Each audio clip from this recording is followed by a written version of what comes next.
오늘 본문 앞에 이 사울 회심 이야기, 그 이야기를 간략하게 요약해 보면 이렇습니다. 유대교 지도자였던 사울이 기독교인들을 본격적으로 잡아 죽이려고 다메섹으로 허락을 얻어서 달려가는 길이었어요. 거의 다 도착했을 무렵에 갑자기 예수님이 큰 빛 가운데 나타나서 큰 소리로 말씀을 하시죠. 사울아, 사울아, 어찌하여 내가 나를 박해하느냐? 다메섹 시내로 들어가라. 내가 사람을 너에게 보내겠다. 이런 말씀을 하십니다.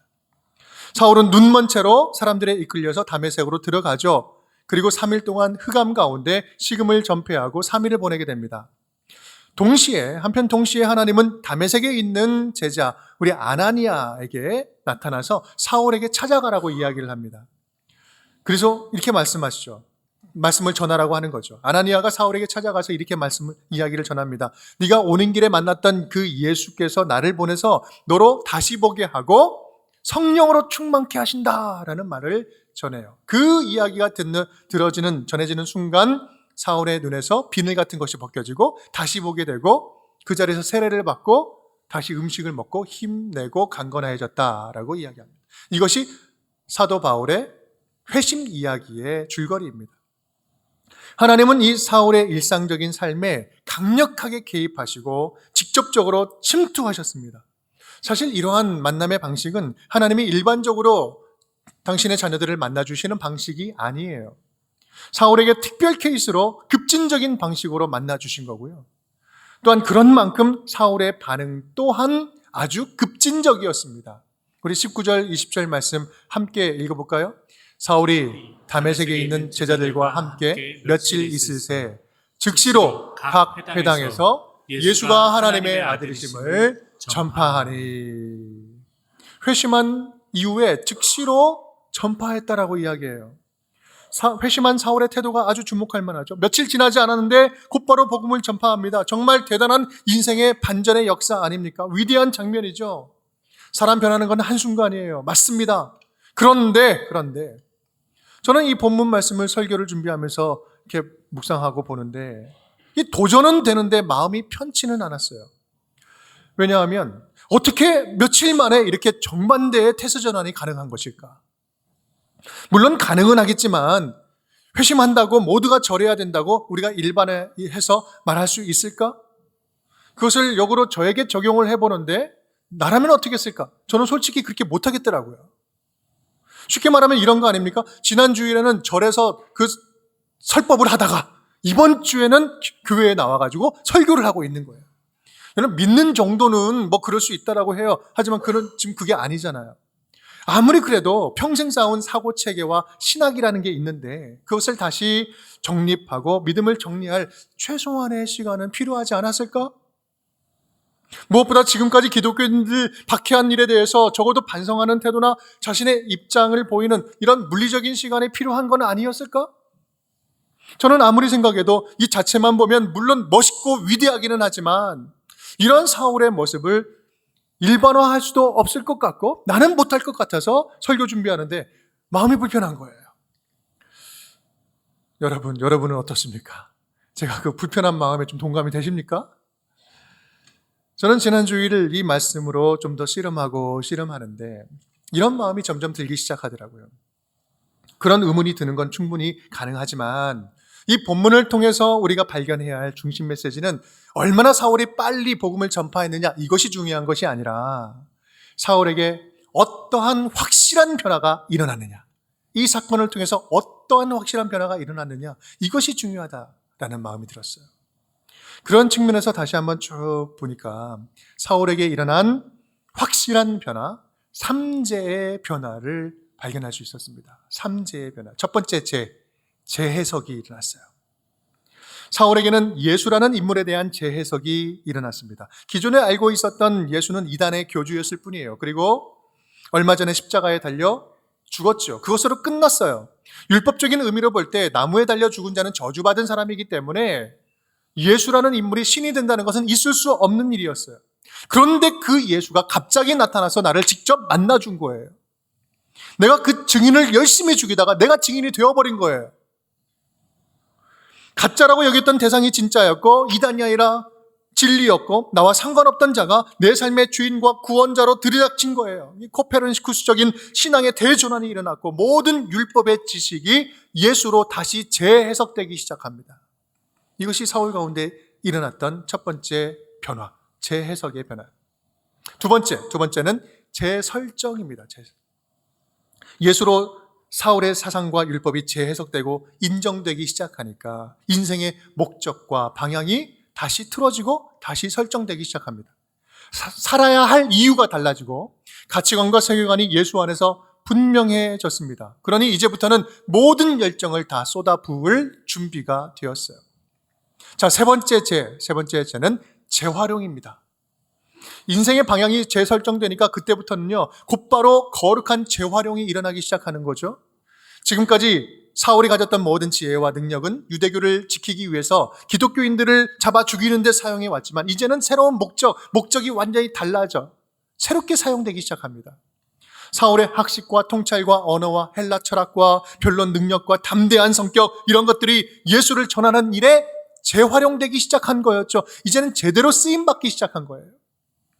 훗날 사도 바울은 빌립보서 3장 8절에서 내가 예수를 위하여 모든 것을 배설물로 여겼다라고 이렇게 표현을 하지만 우리 하나님은요, 그에게 담아주셨던 모든 능력들을 하나도 버리지 않고 당신의 나라를 위한 재활용품으로 사용하신 것입니다.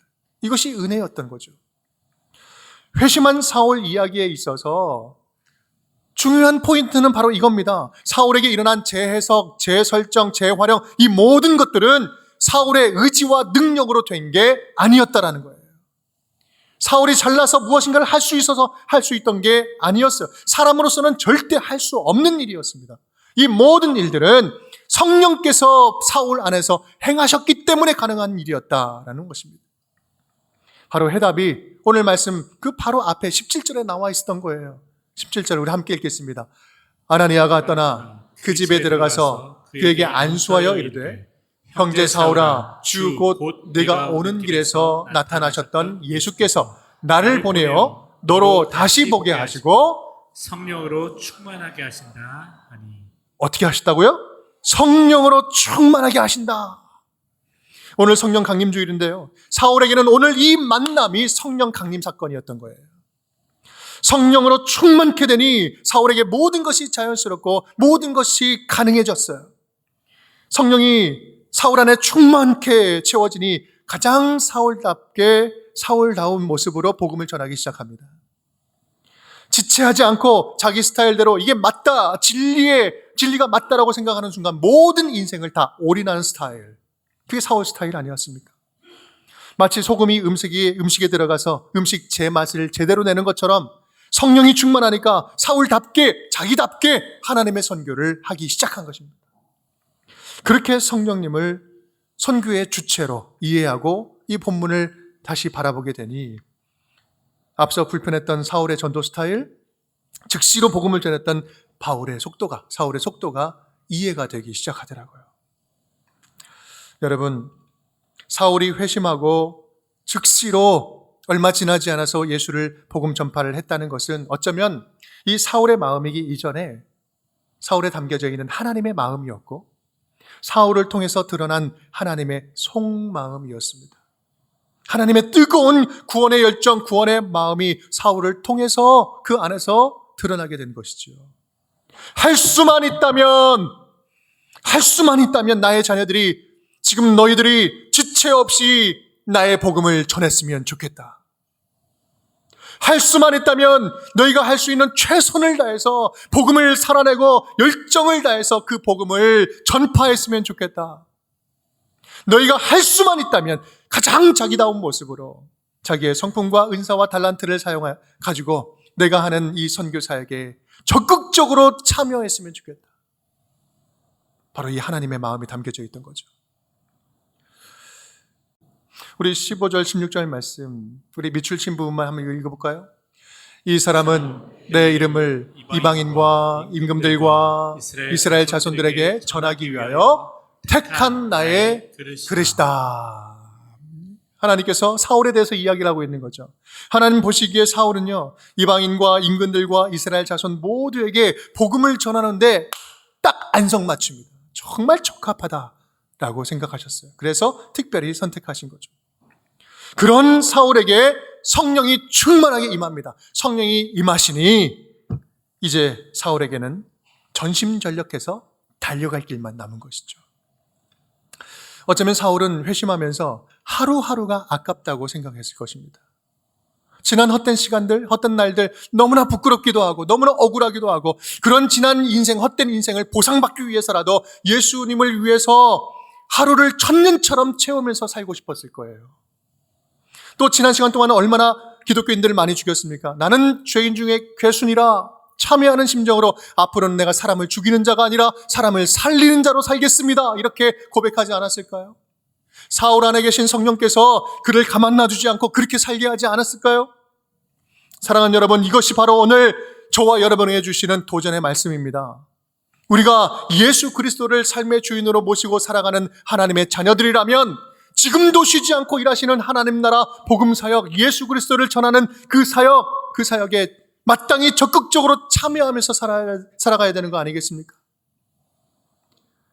우리 안에 보혜사 성령님을 모시고 하루하루를 살아가는 주의 자녀들이라면 복음을 먼저 들은 자로서, 복음에 빚진 자로서 사울처럼 급하고 뜨겁지는 않아도 나름의 열정을 품고 하나님의 선교에 함께 힘써 나가야 되는 거 아니겠습니까?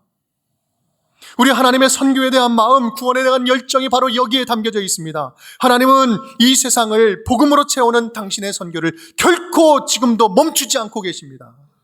왜냐하면 세상을 향한 당신의 사랑을 멈출 수가 없기 때문에 그렇습니다.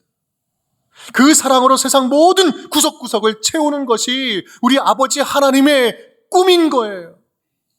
할 수만 있다면 땅끝까지 끝날까지 하는 선교하는 것, 이것이 바로 하나님의 본심입니다. 디모데전서 2장 4절 이렇게 이야기합니다. 함께 읽어볼까요? 하나님은 모든 사람이 구원을 받으며 진리를 아는 데 이르기를 원하시느니라. 아멘. 하나님은 모든 사람이 구원받기를 원하신다는 거예요. 중요한 것은 그 하나님의 뜨거운 사랑, 구원의 열정에 하나님의 자녀들인 우리는 얼마나 적극적으로 반응하고 있는가, 이거예요. 여러분, 우리가 예수로 회심한 공동체라면 마땅히 지향해야 할 선교의 모습이 바로 여기에 있습니다. 우리 함께 읽어볼까요? 땅끝까지 가는 선교, 끝날까지 하는 선교. 땅끝까지 가는 선교고요, 끝날까지 하는 선교예요. 언제 어디서부터요? 바로 here and now, 지금 여기서부터 말입니다. 쉬지 않으시는 하나님의 선교를 생각할 때 우리의 선교는 이래야 됩니다. 함께 따라하겠습니다. 땅끝까지 가는 선교입니다. 땅끝까지 가는 선교입니다. 사도행전 1장 8절 말씀 우리 함께 읽어볼까요? 오직 성령이 너희에게 임하시면 너희가 권능을 받고 예루살렘과 온 유대와 사마리아와 땅끝까지 이르러 내 증인이 되리라 하시니라. 아멘. 이 하나님의 선교에는 분명한 종착지가 있습니다. 하나님의 관심의 끝은 땅끝입니다. 땅끝은 하나님의 관심이 미치는 모든 곳을 말하죠. 특히 우리가 가장 가기 힘든 어떤 영적 불모지, 그를 의미하기도 합니다. 마태복음 24장 14절은 이렇게 이야기하고 있죠. 이 천국 복음이 모든 민족에게 증언되기 위하여 온 세상에 전파되리니 그제야 끝이 오리라. 그 끝날 때까지 복음 사역, 전파되는 사역 주님께서 이루어 가신다는 거예요. 우리는 오늘도 땅끝까지 찾아가시는 하나님의 선교에 다양하게 적극적으로 동참할 수 있어야 됩니다. 그런데 우리는 너무 쉽게 오해하고 있는 것이 있어요. 조금 전에 우리가 함께 읽은 사도행전 1장 8절 이 말씀을, 이 선교의 영역을 순서적인 개념으로 이해하는 거예요. 예루살렘이 다 마치면 그때 이제 온 유대로 가고, 온 유대까지 마치면 사마리아 가고, 사마리아 다 마치면 그때 이제 땅끝으로 간다? 이렇게 생각하는 거죠. 여러분, 이게 맞는 것 같아요? 여러분, 결코 그렇지 않습니다. 이것은 성경적이지도 않고요, 하나님이 그렇게 선교하시지도 않았어요. 하나님이 하시는 선교는 모든 영역에서 동시다발적으로 함께 진행하는 선교입니다. 가끔은 우리나라 내에도 선교하고 도와줄 곳 얼마나 많은데, 돈 쓸 데가 얼마나 많은데 굳이 해외 선교 가는 건 이건 낭비 아닙니까? 이렇게 이야기하시는 분들이 종종 가끔 왕왕 살짝씩 있어요. 여러분 근데 그건 잘못된 생각이에요. 만약에 150년 전에 미국 교회 또 외국 교회에서 그런 마음으로 선교사를 우리나라에 파송하지 않았다면 여러분 지금 저와 여러분은 여전히 예수를 모르는 미전도 종족으로 남아있을 것입니다. 아직 이 세상에는요 전도율 2% 미만의 미전도 종족이 7,400개가 남았습니다. 그 누구의 몫입니까? 하나님의 입장에서 볼 때는요 그들에게 누가 복음을 전해야 되는 거겠어요?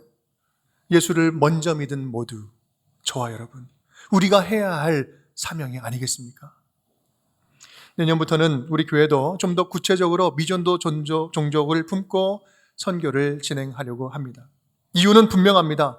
우리의 하나님의 마음이 땅끝까지 뻗쳐 있기 때문에 그렇습니다. 그 하나님 가시는 그곳에 우리도 가는 것이죠. 얼마 전에 다녀온 우리 라오스 오지에서 제가 느낀 것도 그렇습니다. 지금도 돕고자 하는 마음만 먹으면 얼마든지 복음의 문은 활짝 열려지고요. 지금도 사랑으로 다가가기만 하면 복음에 반응하고 있고 지금도 영적인 불모지에서 회심의 역사가 지금도 일어나고 있다는 사실. 우리가 모를 뿐이지 하나님은 지금도 일하고 계시는 거예요. 여러분 저와 여러분 모든 성도님들이 주님 가시는 땅끝 그 끝에 갈 수 있는 데까지 함께 따라가는 우리 선교하는 교회 선교에 동참하는 성도님들 다 될 수 있기를 주님의 이름으로 축복합니다.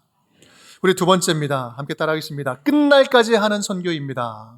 끝날까지 하는 선교입니다. 마태복음 28장 20절 말씀 함께 내가 너희에게 분부한 모든 것을 가르쳐 지키게 하라. 볼지어다 내가 세상 끝날까지 너희와 항상 함께 있으리라 하시니라. 아멘. 우리를 향한 하나님의 사랑은요 세상 끝날까지 멈추지 않으십니다. 끝날 때까지 사랑하셔요. 이 말은 동시에 바꾸어 말하면 하나님께서는 세상 끝날 때까지 우리를 통해서 당신의 나라를 계속해서 세워 가시겠다라고 하시는 선포의 말씀과도 같습니다. 여러분 주님 나라를 위한 우리의 헌신은 유통기간이 따로 있지 않습니다. 물론 주님의 일을 하다가 잠시 쉴 수도 있고요. 멈출 수도 있어요. 쉬었다 갈 수 있어요. 하지만 그것이 하나님의 사역을 가로막는 일이 되어서는 안 되는 거예요. 하나님이 하시는 선교는 천년이 하루처럼 쑥 흐르기도 하고요. 하루가 천년처럼 길게 느껴지기도 합니다. 하지만 그럼에도 불구하고 선교는 지금까지 멈추지 않았고 앞으로도 멈추지 않을 것입니다. 그러하기 때문에 우리는 주님 오실 때까지 멈추지 않고 선교를 해야 하는 것입니다. 우리에게 북한 선교도 그렇습니다. 분명 이 아픔의 때, 이 분단의 때, 이 고통의 때는 끝날 날이 올 것입니다. 끝날 것입니다. 언제일지 우리는 모르지만 하나님의 시간표 안에는 반드시 끝이 있어요. 다만 중요한 게 있다면 그 끝을 준비하고 있는 지금 우리의 자세라는 말씀이에요.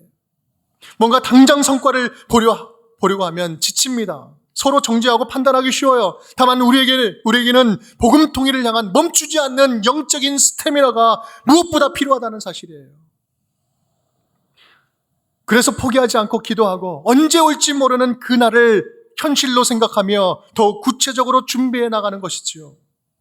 미전도 종족의 가장 끝자락에 우리 북녘에 우리 동포들이 있습니다. 언제가 될지 모르지만 늘 준비하다가 계속 준비하다가 주님께서 허락하시는 통일의 그날이 올 때 그곳에 교회를 세우는 교회, 우리 운정교회가 될 수 있기를 간절히 축복합니다. 세 번째입니다.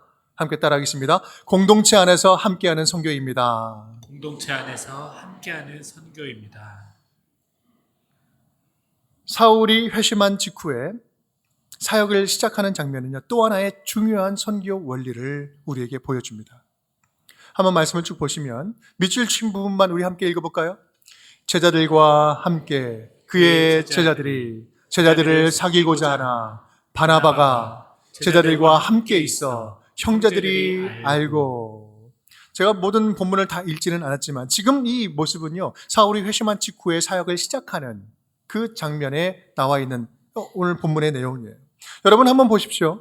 사울이 회심한 후에 가장 힘쓴 것은 교회 공동체의 형제들과 함께 하는 것이었어요. 함께 움직이는 것이었습니다. 함께 사역하는 것이었어요. 사울이 아무리 극적으로 예수를 만나고 뛰어난 능력이 있었어도 하나님께로부터 선명한 비전을 받았다 할지라도 사울의 모든 사역은요, 공동체 안에서 공동체를 통하여서 공동체와 함께하는 사역이었다는 말씀이에요. 절대로 독불장군처럼 일하지 않았어요. 나에게 능력이 있다고 해서 그냥 앞서 나가지 않았어요. 공동체 통제 안에 스스로 들어가서 겸손하게 사역했습니다. 특히 30절 말씀을 보면 형제들이 사울을 그의 고향, 위험해지니까 그의 고향 다소로 보낼 결정을 합니다. 그런데요, 사울은 두말 없이 그 공동체의 결정에 순종합니다. 자신의 인생의 진로와 사역의 운명을 교회의 공동체의 결정에 완전히 맡긴 거예요. 여러분, 근데 더 중요한 것은 그렇게 다소로 간 후에 사울은요, 10년 넘게 아무런 이름 없는 존재로 묻혀 지냅니다. 그렇게 보냄받은 고향 땅에서 성경은 기록하지 않아요. 잊혀진 존재로 살아가는 거예요. 여러분 생각해 보십시오. 예수님을 환상 중에 뜨겁게 만났어요. 회심도 했습니다. 예수님의 복음으로 열정이 불타올랐어요. 뭘 시켜도 할 수 있었고 뭘 잘했을 거예요. 하루하루를 아깝게 여길 정도로 열심히 뭔가를 당장이라도 하고 싶었을 것입니다. 그런데 10년을 고향 땅에서 조용히 묻혀 지내요. 어떻게 이런 일이 일어날 수 있을까? 어떻게 사도 바울이 이것을 감당할 수 있었을까? 어떻게 이런 일이 사울에게 가능할 수 있었을까? 여러분, 그것은요, 사울에게는 능력도 감동도 실력도 비전도 물론 중요했지만 자신이 참여하게 된 이 하나님의 선교는 성령께서 이끄시는 공동체 안에서 이루어지는 선교라는 이 대전제가 그에게는 분명했기 때문에 그렇습니다. 내가 하는 선교가 아니라 하나님의 선교. 내가 그 하나님의 선교에 부름받고 쓰임받는 존재라는 거예요. 그래서 그는 공동체의 결정에 자신의 운명을 맡길 수 있었고 10년이 넘게 하나님의 때를 기다릴 수 있었고 이제 바나바가 사도행전 11장에서 안디옥 교회를 세우기 위해서 다소에 찾아가서 사울을 불러오잖아요. 그 순간까지 10년 넘는 시간까지 기다릴 수 있었고 바로 그때 만나고 그때부터 안디옥 교회에서 사도 바울이 본격적인 선교 활동을 시작하게 됩니다. 여러분, 이게 바로 사도 바울의 선교였어요. 사울의 순종이 그가 속한 공동체에 어떤 결과를 낳았을까요? 31절에서 소개하고 있습니다. 우리 함께 읽어보겠습니다. 그리하여 온 유대와 갈릴리와 사마리아 교회가 평안하여 든든히 서가고 주를 경외함과 성령의 위로로 진행하여 수가 더 많아지니라. 아멘. 모든 교회가 평안하여 든든히 서가고 교회가 부흥하게 되는 거예요. 한 사람이 드러나는 사역이 아니라 하나님의 교회가 세워지는 사역인 거예요. 사랑하는 여러분, 하나님의 선교는요, 작은 그림들이 모여서 함께 큰 그림을 완성해가는 아름답고 창조적인 큰 모자이크 그림 작품과도 같습니다. 사울의 회심이 그런 하나의 작은 그림이었고요. 그의 열정과 순종이 작고 멋진 조각 그림들이었어요. 사울이 함께했던 서로 사랑하고 아끼던 믿음의 공동체가 그러한 작은 그림들이었고 하나님은 그러한 조각 그림들을 모아서 위대한 하나님의 선교라는 큰 그림을 완성해 가셨습니다. 그리고 그 멋진 큰 선교의 작품은 지금도 진행 중입니다. 바로 저와 여러분을 통해서, 지금 우리들의 교회를 통해서 말입니다. 간절히 바라기는 우리 운정교회도 하나님 나라 큰 선교 그림에 함께하는 작고 멋진 작품들이 되었으면 좋겠습니다. 땅끝까지 끝날까지 멈추지 않고 회심한 바울처럼 적극적으로 하나님의 선교에 기쁨으로 참여하는 주의 자녀들이 다 되었으면 좋겠습니다. 공동체 안에서 함께 꿈꾸고 함께 힘을 합하여 함께 작은 그림 큰 그림을 맞춰가는, 그래서 공동체 안에서 하나님 나라 함께 세우는 그 기쁨을 우리 함께 누릴 수 있기를 간절히 축복합니다. 그렇게 우리 운정의 모든 가족들이 하나님이 믿고 맡길 만한 멋진 선교사들, 멋진 선교사적 교회, 미셔너리 처치, 미셔널 처치, 성령 충만한 우리 선교하는 교회가 될 수 있기를 주님의 이름으로 축복합니다.